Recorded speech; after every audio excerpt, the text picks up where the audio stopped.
The Tuesday trio of MPs are around the table again to talk pipe dreams and nightmares and the need to crack down on foreign influences over elections. Marco Mendicino is a Liberal MP from Toronto when he's not the spy at the Conservative convention, which we learned on the weekend.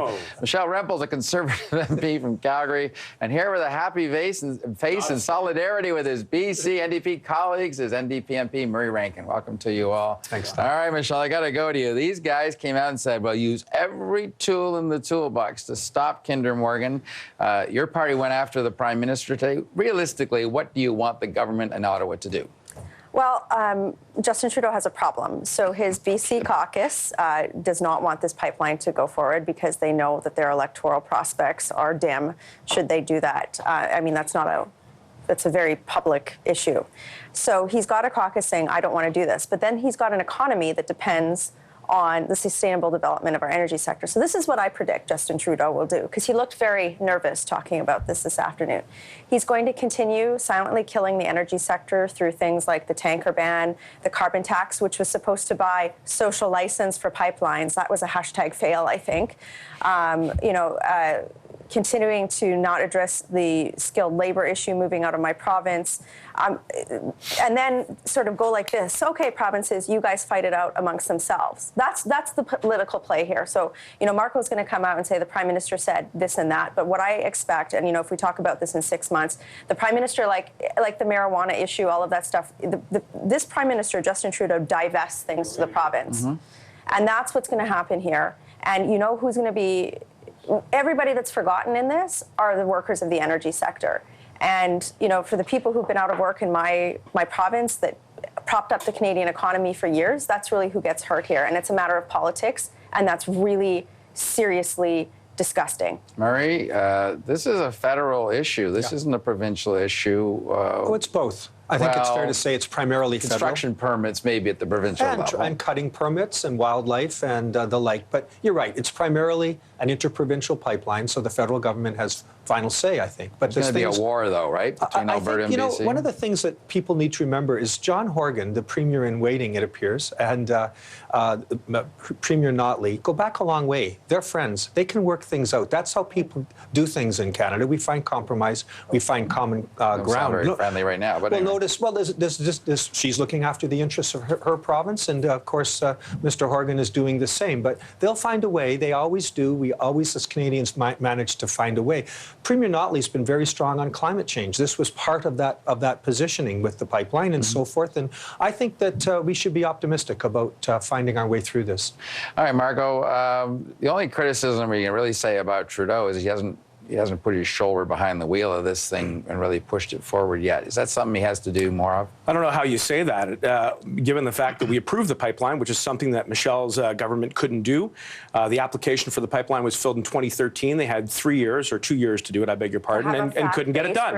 And that's exactly what we did, is we took a look at the facts, we took a look at the evidence, which the Conservatives failed to do on numerous files, and we approved it. And what does this do?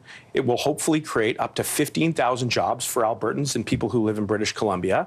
And it will also balance 157 conditions which will protect the environment. And the outcome of that decision, I was kind enough to listen to yours, if you could just hear me out. Thank you, Michelle. Is what this decision, what this principal decision of our government will not do is will not fluctuate based on the outcome of the BC election. We will work with the government, and we will do so in the best interest of all Canadians. You had a question? Yes. So when we were sitting in the green room, Andrew Weaver said two things. He said he made a value judgment on the jobs of people in the energy sector. He said Rachel Notley needs to move her province into the 21st century, somehow implying that people that work in the energy sector are, the rhetoric that's used on the left, dirty jobs, knuckle draggers, that sort of implication. So will Justin Trudeau push back against that? But more importantly, Andrew Weaver said, he talks about Section 25 or 35 of the Constitution. If that's where the province goes, will you commit on air today that Justin Trudeau will intervene and do everything possible and override the wishes of his BC caucus to build that pipeline? 35 means what? Section 35 protects the collective rights of Indigenous peoples. And obviously, we have engaged and will continue to engage with First Nations and Indigenous communities right across Canada when it comes to developing a sustainable economy which will create jobs, Don, as well as So that's a protect the no, environment, right? something that the Conservative opposition failed to do. No, that's a no. Thank you. That's a no. I have Like, to let's get in, be if I honest may, here. and say that this environmental assessment process that Justin Trudeau came to my own riding and said would be done differently was frankly a farce. And every environmental lawyer I can talk to, every Indigenous lawyer would agree. There's, I think, a dozen or more lawsuits that are underway, many of them predicated on Section 35, the rights of Indigenous people, others on other issues. And I think we're going to see a lot of litigation before this thing is settled. And to build on that, where I agree with Murray, is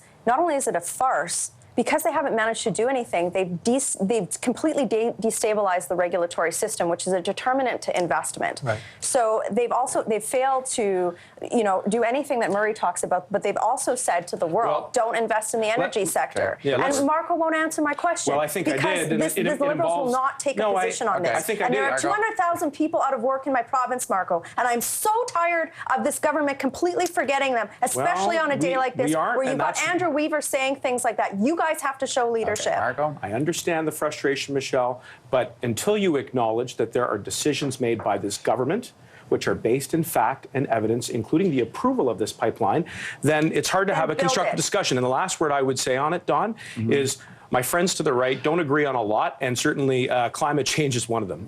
I agree with the climate change initiative. Don't tar me with that brush, my friend. And the other thing is your carbon price. You have not shown any price elasticity assumptions that show it's going to materially reduce greenhouse gas emissions, and that's something that Murray and I do agree on, I do want to Marco. quickly get your thoughts, Michelle. What kind of frictions is setting up across the Rockies? I mean, you know what? When I sat in cabinet, the number one thing that was the first order of what we're managing to is policy that unites the country. And what we're seeing here is policy that is creating divisions across every region of this country, and that is a failure on the part of the federal government.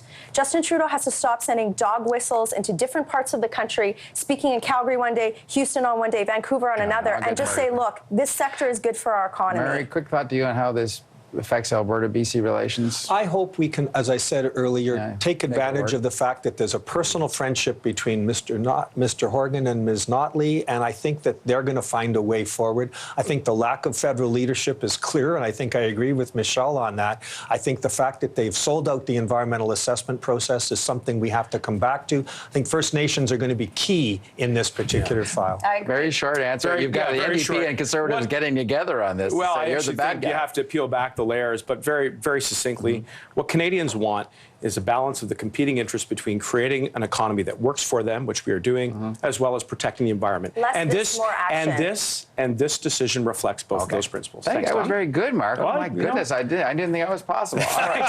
Thanks, Don. Thank you, all three of you. That was a Thanks. good discussion. All right, coming